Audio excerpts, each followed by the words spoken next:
Halo guys, jumpa lagi dengan J2F Story Tutorial khusus YouTuber para pemula. Di video kali ini saya akan menjelaskan yang berhubungan dengan subscriber ya, dan korelasinya dengan minat penonton itu apa gitu. Supaya ini dikhususkan memang khusus YouTuber pemula gitu ya. Karena bagaimana caranya kita bisa mengembangkan channel kita itu berdasarkan 1000 subscriber dan 4000 jam tayang gitu ya sebagai syarat monetisasi gitu. Jadi langkah awal apa yang harus kita lakukan gitu ya teman-teman. Nah, sebelum kita lanjut ke sana, kita akan cek langsung aja ke ChatGPT ya sebagai data acuan kita bahwa kedua ini saling berkaitan ya, dan sangat penting bagi teman-teman semua, dan juga dalam hal untuk mengejar monetisasi gitu ya. Oke, jadi kalau kita untuk mengejar monetisasi itu kita harus perhatikan dulu berdasarkan data gitu ya, karena data ini adalah merupakan sebagai acuan gitu ya. Nah, jadi kalau kita bicara hubungan subscriber dan minat gitu ya, di sini dijelaskan bahwa hubungan antar subscriber dan minat penonton itu bisa saling berhubungan, namun tidak selalu berkorelasi langsung gitu ya teman-teman. Jadi subscriber itu sebenarnya adalah orang-orang secara aktif memilih untuk berlangganan saluran atau konten dari seorang konten kreator gitu ya, atau pemilik saluran gitu ya. Jadi subscriber itu hanya sebagai jumlah gitu loh, atau angka yang mereka memilih gitu untuk berlangganan saluran gitu ya, atau berlangganan untuk memilih channel-channel mana sih yang sesuai dengan selera mereka gitu ya, karena ini ada kaitannya dengan minat penonton gitu ya. Sedangkan minat penonton itu ya dijelaskan di sini. Minat penonton adalah ketertarikan atau preferensi mereka terhadap jenis konten atau topik tertentu gitu. Jadi ya seperti saya katakan tadi, ini berhubungan dengan selera. Namun subscriber dan minat penonton itu di sini dijelaskan tidak selalu berkorelasi langsung gitu. Jadi ada saling kaitan, tetapi tidak selalu berkorelasi langsung gitu ya. Nah, di sini juga dijelaskan yang berhubungan dengan korelasi positif. Nah, korelasi positifnya kalau misalnya kita udah menjadi konten kreator dan memiliki subscriber dan berhubungan dengan minat penonton, itu ada kemungkinan bahwa jumlah subscriber yang tinggi dapat menunjukkan bahwa konten kreator tersebut populer dan menarik minat penonton yang luas gitu. Jadi kalau misalnya pandangan orang itu kalau misalnya subscribernya udah besar, berarti ada kemungkinan konten itu berarti populer gitu ya. Mereka menyukai, banyak minat penontonnya gitu, dengan jangkauan yang sangat luas gitu ya. Sedangkan korelasi yang tidak langsung di sini yang dijelaskan, meskipun memiliki banyak subscriber bisa menjadi indikasi bahwa ada minat penonton yang besar, namun hal itu tidak selalu terjadi. Jadi di sini korelasi yang tidak langsungnya itu berfluktuasi gitu, karena yang namanya minat penonton kan nggak mungkin kan saya nonton selalu tiap hari tutorial gitu ya. Pasti mereka kan juga pasti memilih gitu ya, apakah saya ingin mendengar musik atau saya ingin mencari hiburan. Itu tergantung dari keinginan mereka gitu ya, hobi mereka apa datang ke YouTube itu gitu. Nah, yang paling penting di sini adalah bagaimana caranya kita memfokuskan untuk mengejar monetisasi 1000 subscriber 4000 jam tayang bagi YouTuber pemula adalah bagaimana kita harus mencari subscriber dulu. Subscriber itu bukan berarti serta-merta bahwa mereka itu akan pasti minatnya itu akan selalu nonton video-video konten kita. Tidak, bukan seperti itu. Tetapi itu harus dipisahkan. Makanya tadi dikatakan tidak ada korelasi secara langsung gitu ya antara subscriber dengan minat penonton gitu teman-teman. Jadi kalau subscribernya banyak, berarti kita bisa banyak mengupload video secara konsisten.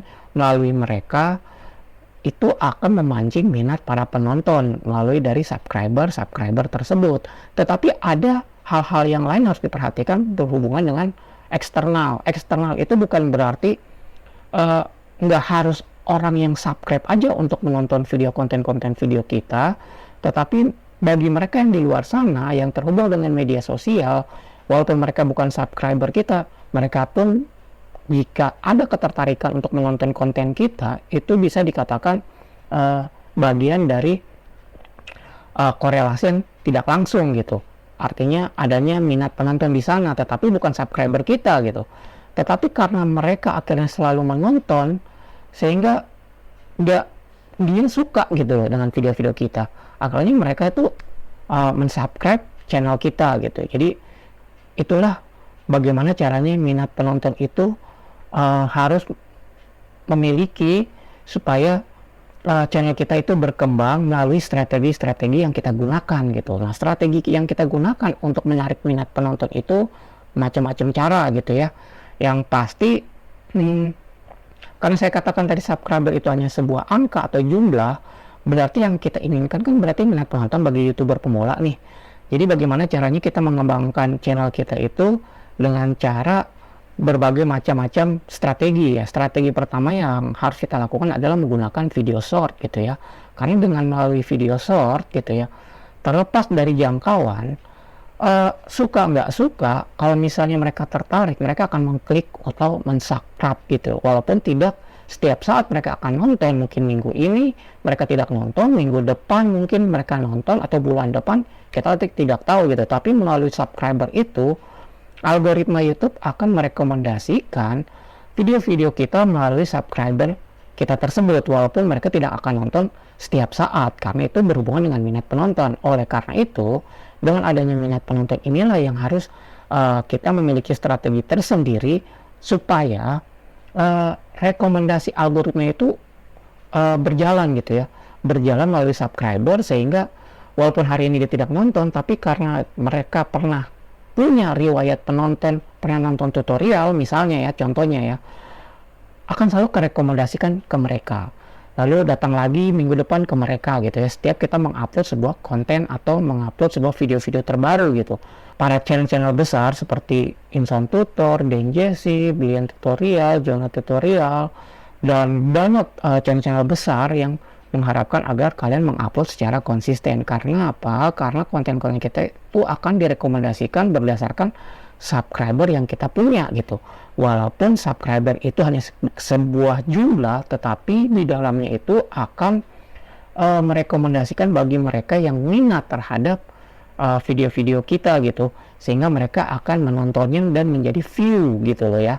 Nah, yang diharapkan oleh YouTube atau yang diharapkan oleh algoritma YouTube yaitu bagaimana caranya penonton itu bisa berlama-lama di dalam sebuah konten video tersebut, dan sehingga melakukan adanya interaksi di dalamnya, teman-teman. Jadi untuk langkah awal yang pasti kita harus menggunakan fitur video short. Walaupun saya tidak menggunakan fitur video short karena saat ini strategi saya adalah bagaimana caranya kita bisa mengejar 4000 jam tayang gitu loh ya. Karena kalau bicara subscriber itu tergantung masing-masing strategi, karena masing-masing YouTuber pemula itu memiliki strategi yang berbeda-beda. Jadi kita tidak bisa memberikan jawaban yang kamu harus begini, kamu harus begitu, kamu harus begini. Jadi ada A, B, C. Jadi kita nggak bisa menyarankan kepada para penonton kita atau para konten kreator yang melihat konten saya ini bahwa strategi kamu apa untuk mengejar 1000 subscriber, 4000 jam tayang gitu. Karena berhubungan dengan subscriber, berhubungan dengan minat penonton, dan menghasilkan view di dalam sebuah konten kita gitu. Jadi kalau strategi saya lebih cenderung untuk mengejar 4000 jam tayang dulu, karena batas waktunya disarankan sebelum 1 tahun setidaknya kita sudah monetisasi gitu. Kalau misalnya kita sudah mencapai 3000-an gitu ya, kalian tinggal fokus untuk mencari subscriber atau mencari view gitu ya. Ya tentunya dengan cara macam-macam tadi yang seperti saya jelaskan, tentu melalui fitur short, melalui kolaborasi video gitu ya, sesama setema, dan juga melakukan secara melalui tab komunitas gitu. Tapi kalau misalnya YouTuber pemula kan tab komunitas itu kan masih rentan sekali ya, belum mereka datang gitu, karena kita belum memiliki penonton yang setia yang dijelaskan di sini, minat penonton yang terfokus. Jadi ada pula situasi di mana seorang kreator memiliki jumlah subscriber yang relatif kecil tetapi memiliki minat penonton yang sangat terfokus dan setia, dan ini berhubungan dengan tab komunitas gitu ya. Kenapa? Kita dapat melihat bagi mereka yang datang ke tab komunitas, bagi YouTuber pemula, kalian harus melihat bagi mereka yang datang penonton ini, kita harus fokuskan gitu loh. Jika mereka datang ke tab komunitas kita dan mereka sering hadir di setiap konten-konten kita, kalian harus membuat note khusus mereka, karena kalian harus memberikan video-video yang bermanfaat dan bernilai buat mereka gitu. Jadi salah satu cara untuk meningkatkan subscriber juga dengan bagaimana kita melihat peluang gitu ya. Nah, melihat peluang itu dengan tentu dengan konsisten mengupload video setiap hari dan bermanfaat serta mempunyai nilai di dalamnya. Jadi gambarannya seperti itu ya. Jadi di sini kesimpulannya adalah penting untuk dicatat bahwa jumlah subscriber tidak mencerminkan keseluruhan gambaran tentang minat penonton. Jadi memang tidak ada korelasi secara langsung gitu ya. Tapi bagi seorang kreator untuk mengidentifikasi dan memahami minat penonton mereka secara lebih mendalam, mereka dapat menghasilkan konten yang relevan dan menarik bagi mereka yang menontonnya. Jadi ini berhubungan dengan minat penontonnya gitu loh. Hal yang harus diperhatikan adalah bagaimana caranya kita bisa mendapatkan minat penonton yang terfokus. Kuncinya adalah di sini. Karena di sini adalah penonton yang sangat terfokus dan setia. Itu berarti memiliki loyalitas yang tinggi terhadap saluran channel kita. Nah, hal inilah yang harus kita jaga. Jadi apa yang saya jelaskan ini berdasarkan data dan acuan untuk kedepannya, tergantung bagaimana kita menggunakan strategi kita. Yang pertama melalui fitur short, yang kedua melalui tab komunitas, yang ketiga melalui kolaborasi video ya. Karena kolaborasi video itu kan banyak jenisnya, tergantung strategi kalian seperti apa. Dan yang keempat adalah konsisten dalam mengupload sebuah konten atau sebuah video kalian gitu ya. Jadi hal 4 inilah yang penting yang akan dibaca oleh algoritma YouTube untuk mengembangkan channel kita dalam mengejar 1000 subscriber dan 4000 jam tayang. Jadi bagaimana dengan strategi kalian? Kalau saya strateginya yang pertama adalah saya akan mengejar 4000 jam tayang karena memiliki batas waktu. Bagi saya dalam 1 tahun itu setidaknya kita sudah harus monetisasi. Itu yang pertama. Lalu yang kedua, saya akan meningkatkan juga berhubungan dengan subscriber serta minat penonton dengan strategi saya, karena masing-masing konten kreator memiliki strategi yang berbeda-beda. Ingat ya teman-teman, saya tidak memaksakan kalian harus menggunakan strategi seperti apa, tetapi itu kembali dari konten kreator itu sendiri dalam menggunakan strateginya. Baik teman-teman, jika kalian memiliki masukan atau memiliki strategi, kalian bisa cantumkan di kolom komentar saya di bawah, dan juga jika ada request tentang hal apa yang akan saya ingin bahas di video berikutnya, kalian juga bisa cantumkan di kolom komentar saya. Dan jika teman-teman tertarik dan mempunyai minat dalam pembelajaran tentang bagaimana caranya untuk mengejar 1000 subscriber 4000 jam tayang berhubungan dengan subscriber dan minat penonton, kalian juga bisa melihat video-video saya sebelumnya ya, biasa muncul di sebelah kiri atau sebelah kanan saya, ini biasanya muncul dua-duanya nih. Baik teman-teman, cukup sekian pembelajaran hari ini, semoga bermanfaat dan bernilai buat teman-teman semua. Salam dari saya, J2F Story, tutorial khusus YouTuber para pemula. Bye.